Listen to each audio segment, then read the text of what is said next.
Acceso a la realidad. Sri Ram. Capítulo 10. El Ser Supremo. En toda época ha habido hombres cuyas mentes se han dedicado a especular sobre el origen y el fin de las cosas, la unidad fundamental de la naturaleza, la substancia original de donde todo ha surgido, la fuente de toda la energía que se exhibe en innumerables formas en los fenómenos de la naturaleza. Una persona habla del fuego como origen de todos, como el Dios principal, la sustancia subyacente de las cosas.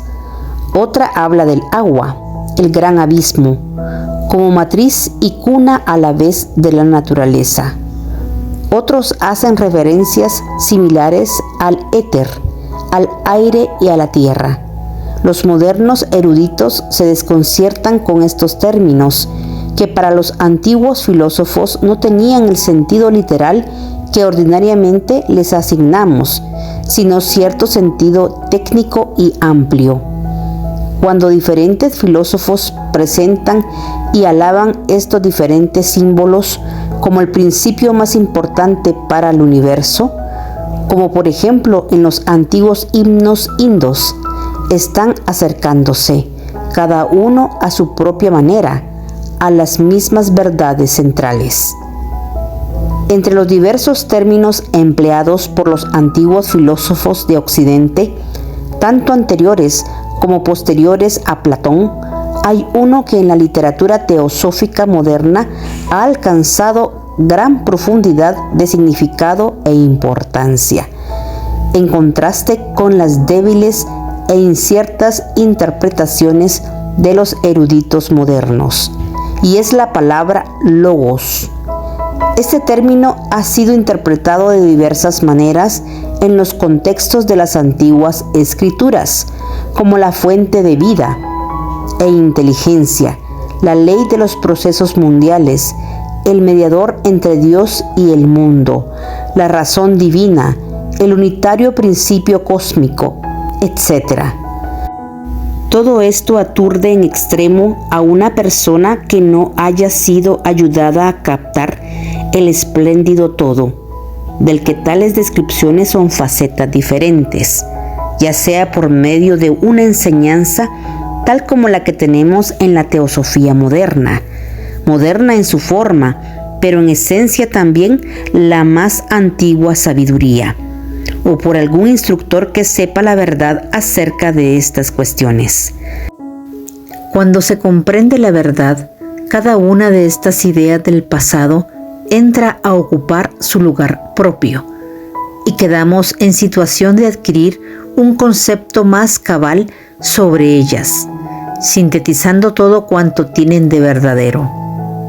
Todas las ideas que resumimos bajo el título de teosofía están estrictamente relacionadas entre sí, formando un conjunto racional, de modo que al considerarlas podemos dejar que la razón y no la fe ciega sea nuestro guía. Tenemos, sin embargo, que aceptar ciertas verdades, temporalmente como hipótesis, debido a su naturaleza misma y a nuestra limitada comprensión. La razón implica el establecimiento de relaciones, y todo lo que podemos conocer debe estar relacionado con nosotros en alguna manera. Pero lo que hay por conocer no es lo mismo que lo que conocemos ahora. Sabemos muy poco aún acerca de nosotros mismos, más cuando hemos seguido en cierto grado el consejo «Conócete a ti mismo». Ese conocimiento debe llevarnos por medio de relaciones existentes a todo otro conocimiento, con la ayuda de la razón divina que llevamos dentro y que es mucho más que la razón que utilizamos. Podemos entender lo que esa razón ha creado, o más bien el reflejo de esa razón en el universo tal como lo encontramos. Cuando llegamos a un absoluto tan falto de relación con todo lo que conocemos que no podemos derivarlo de ninguna manera de las premisas que conocemos. Entonces es cuando necesitamos hacer un verdadero acto de fe. Aún entonces, si aceptamos el absoluto, es porque esa verdad atiende a una necesidad de nuestro pensamiento y es sugerida por procesos lógicos que nuestra experiencia encuentra válidos. El fuego y el agua simbolizan primero que todo, aunque tenían otros significados también, la energía del Purusha o espíritu universal y la receptividad de la materia raíz o Mula Prakriti, respectivamente. El agua fue desde antaño un símbolo adecuado de la materia, debido a su divisibilidad y tendencia a cambiar. El ingreso del fuego divino en ese estado de materia, considerado igualmente divino, causa todas las modificaciones en el universo tal como lo conocemos. Según Heráclito, a quien se tiene por originador de la idea del fuego, todas las cosas están en flujo, declaración esta que encuentra pleno apoyo en los fenómenos evolutivos y en los análisis de la ciencia. Esta transformación universal, a que hace referencia también el budismo, bajo la verdad de la impermanencia, es el resultado de la operación de la energía única, la cual asume diversas formas en el proceso universal, entrando en diversos estados o combinaciones de materia. El teósofo puede penetrar plenamente en la interioridad de la declaración de que el fuego es el más puro de todos los elementos y es la raíz de todos los fenómenos. La energía que se describe como fuego baja del nivel espiritual y siguiendo un camino descendente entra primero en los niveles psíquicos, también simbolizados por el agua, y luego en la tierra de densa materialidad. Más tarde reasciende de la tierra al agua y otra vez al estado original del fuego puro. Esto de acuerdo con la visión cíclica de la manifestación que comienza arriba. El ascenso sigue al descenso en el ciclo de la existencia terrenal del hombre, lo mismo que el ciclo de la manifestación cósmica. La palabra fuego se ha usado para indicar cierta intensidad de la acción divina, pero la acción puede ser constructiva o destructiva. La energía una, que es la Shakti de Shiva en la cosmología india, bajo ciertas condiciones construye o regenera, y bajo otras destruye. Hay fuego en toda planta y árbol, pues en todo proceso de crecimiento hay fuerzas trabajando intensamente para producir la forma del momento siguiente. La idea del fuego como símbolo de la deidad y como un principio omnipresente en la naturaleza se encuentra en el zoroastrismo. El primer zoroastro habló de Logos como fuego. Estos antiguos símbolos no se han usado arbitrariamente, sino que tienen un significado profundo, y quien investigue la naturaleza de los símbolos podrá descubrir algo de la naturaleza de las cosas simbolizadas. Así, cuando se habla del fuego, significa que hay una cualidad ígnea, irresistible, en la causa del cambio o transformación que tiene lugar a todo momento. El fuego, que incluye también el fuego eléctrico, todo lo consume excepto a sí mismo. Seca las aguas, aunque no la fuente de las aguas, que es eterna, cuando llega el momento de que un universo particular termine. La manifestación por venir de adentro es evidentemente resultado de una voluntad de manifestarse, para la cual se ha usado también la palabra deseo, como indicativa quizá de un movimiento descendente. Sin embargo, no es una voluntad ciega, sino una voluntad que equivale a una inteligencia perfecta. Las fuerzas que emanan de esa voluntad realizan las obras de esa inteligencia en todas sus ramificaciones. Si estas fuerzas se totalizan como energía, es la energía de la ideación cósmica, o como dice H.P. Blavatsky, precósmica, siendo periódica la ideación cósmica, al surgir de la mente divina, trae consigo el diluvio de ideas de la mente divina. En este modo de ver, la mente, que naturalmente no es la mente que conocemos, sino su númeno, está hasta detrás de la vida en el universo manifestado. Ese es el orden evidente para nuestra mente diferenciante. Pero son dos aspectos de una realidad, contemporáneos y consubstanciales. La existencia Sat es inseparable en la filosofía inda de la conciencia o pensamiento Chit, según sea el caso. Ordinariamente consideramos la fuerza como mecánica, ciega y brutal, y pensamos que la inteligencia, la autodeterminación, la voluntad y el pensamiento son algo totalmente diferentes a la fuerza. Así es como lo vemos en este mundo más inferior, donde la verdadera naturaleza de las cosas está velada espesamente para nuestra visión. Pero a medida que ascendemos del nivel denso a uno más sutil, hay una creciente unificación de diferentes procesos que parecería imposible aquí abajo. Al adelantar hacia el origen de las cosas, que es una fuente sempiterna, la fuerza y la inteligencia no son dos cosas separadas, sino que toman más y más sus características recíprocas.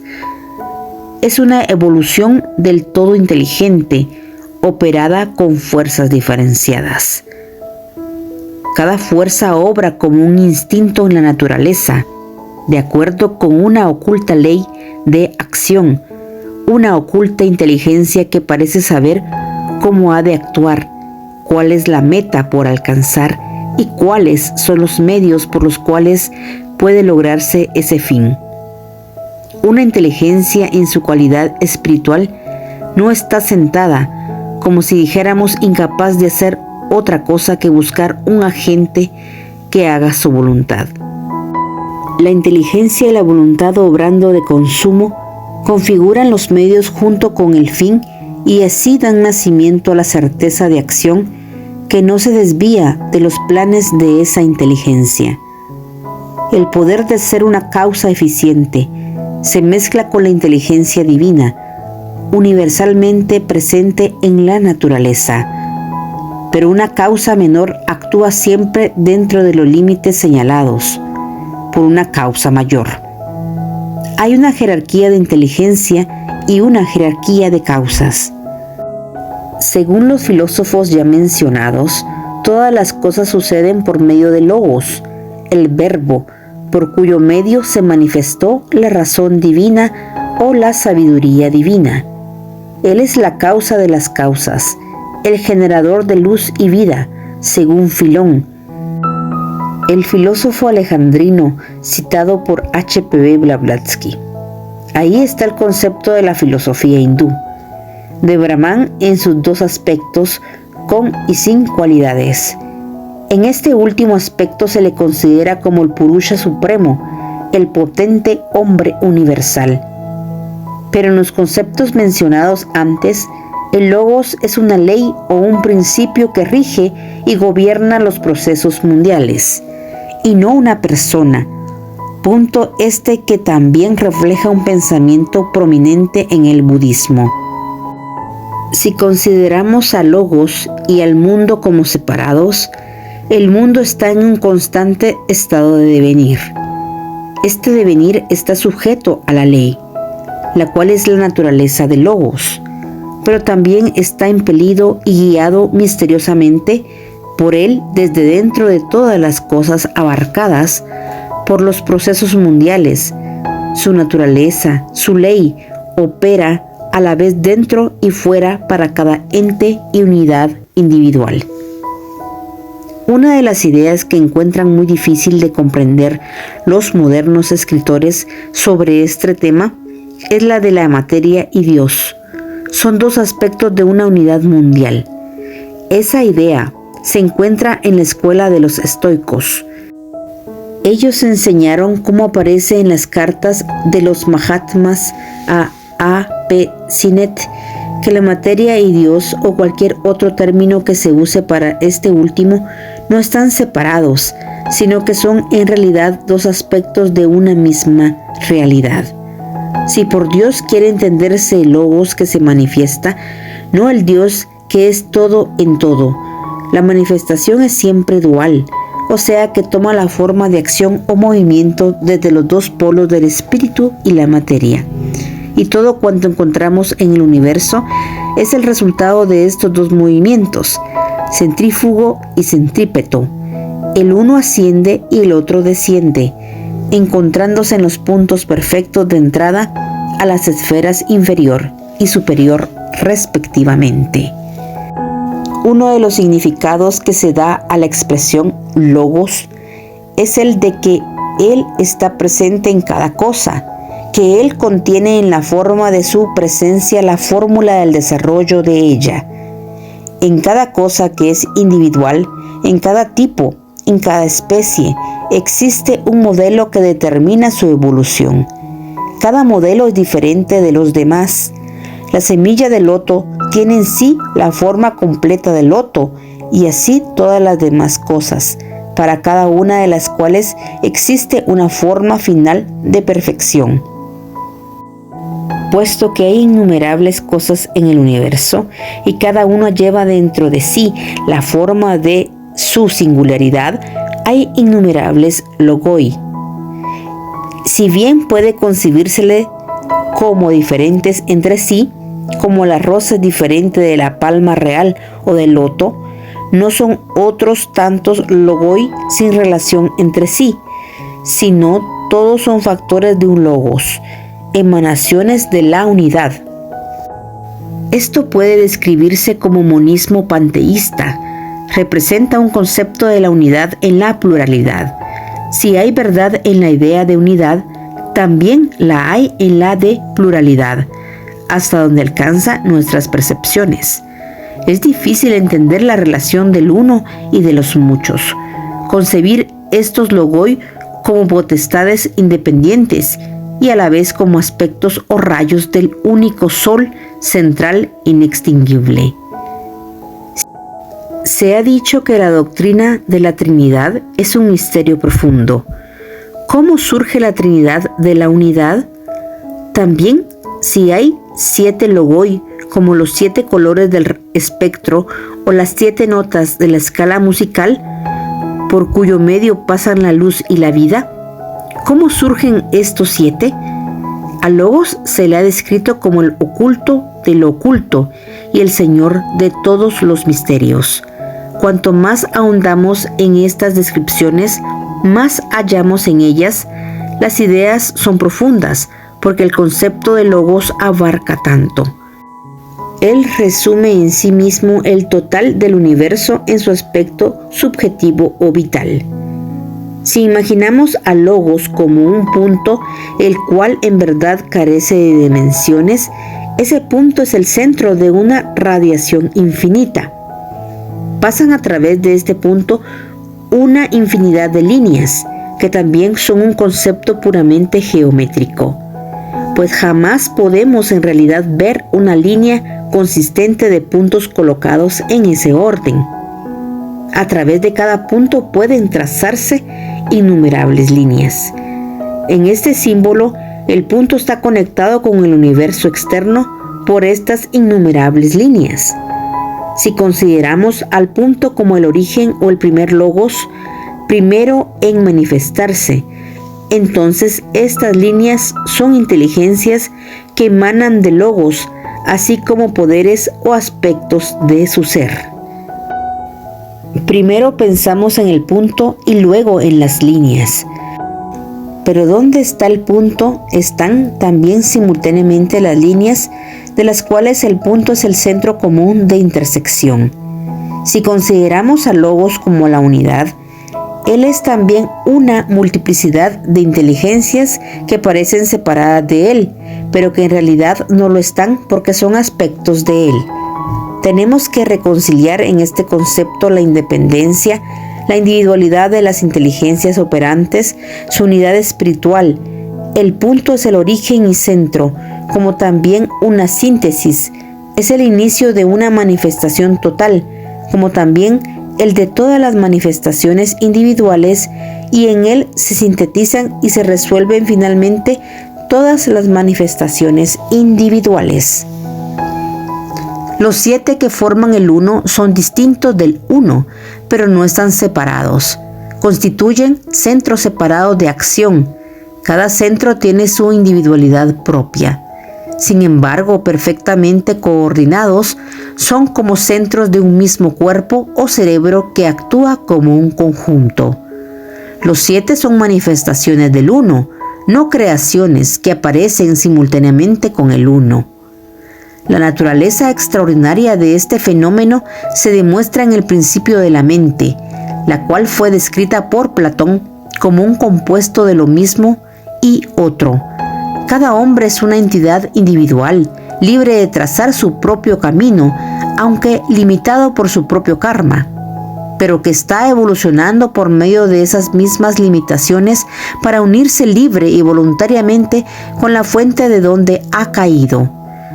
Cuando se ha reintegrado así, podemos concebirlo como un centro de pensamiento y acción independiente perfectamente coordinado con los demás centros en la esfera mental del logos, separado y sin embargo uno con él. En el conjunto la unidad y la multiplicidad son hechos y son simultáneos. La unidad crea la diversidad si pensamos en su acción sobre la materia, pero en la unidad misma hay multiplicidad. En un libro publicado recientemente bajo el título El Cuarto Evangelio y la Doctrina de Logos por R.G. Bury, el autor da algunas definiciones de Filón acerca de Logos y usa los adjetivos intrincadas y sorprendentes con respecto a ellas. Las definiciones son, desde luego, traducciones que, como sucede con mucha frecuencia, fallan en transmitir de un lenguaje a otro el sentido original, como ha sucedido con la mayoría de las palabras sánscritas de sentido filosófico. Filón se refiere a logos como la mente o razón de Dios, y también como la suma de las ideas que constituyen esa mente. En otro lugar habla de logos como segundo Dios, la deidad inmanente. Es obvio que entiende por primer Dios al uno que existe por sí solo, o sea, el absoluto Brahman sin cualidades. Si entendemos que Dios significa el uno que existe por sí solo, quien también es el todo, el logos, el verbo, es una emanación de él. En principio era el verbo era uno con Dios. Aquí hay una distinción clara entre el verbo y Dios, aunque también se dice que el verbo era Dios. El logos mismo es a la vez trascendente e inmanente. Shri Krishna, hablando en el Bhagavad Gita como logos, dice: habiendo establecido este universo con un fragmento de mí mismo, permanezco. Aún pensamos en el logos solar. No es la totalidad de su vida la que está incorporada en su sistema, sino solamente un fragmento. Sus actividades fuera del sistema son mucho más grandes que dentro de él. Se nos dice: con respecto a cada logos del orden de los logoi, solo puede expresar un fragmento de sí mismo en cualquier sistema que cree, por la razón simple de que expresarse o manifestarse significa una limitación. No podemos separar la mente divina de las ideas divinas, porque es una mente perfecta. No está desorganizada o sin organización, escudriñando, extraviándose como nuestras mentes. Manas es el principio pensante. Cuando el pensamiento es perfecto y comprende todo cuanto necesita ser comprendido en perfecto orden, entonces es un universo de ideas, y eso es la mente divina. El contenido de esa mente divina es subjetivo para nosotros, constituye los arquetipos hacia los cuales evolucionan todas las cosas. Una tercera definición es: El Logos es el hijo primogénito cuya madre es sabiduría. Este es Horus, el hijo de Osiris e Isis.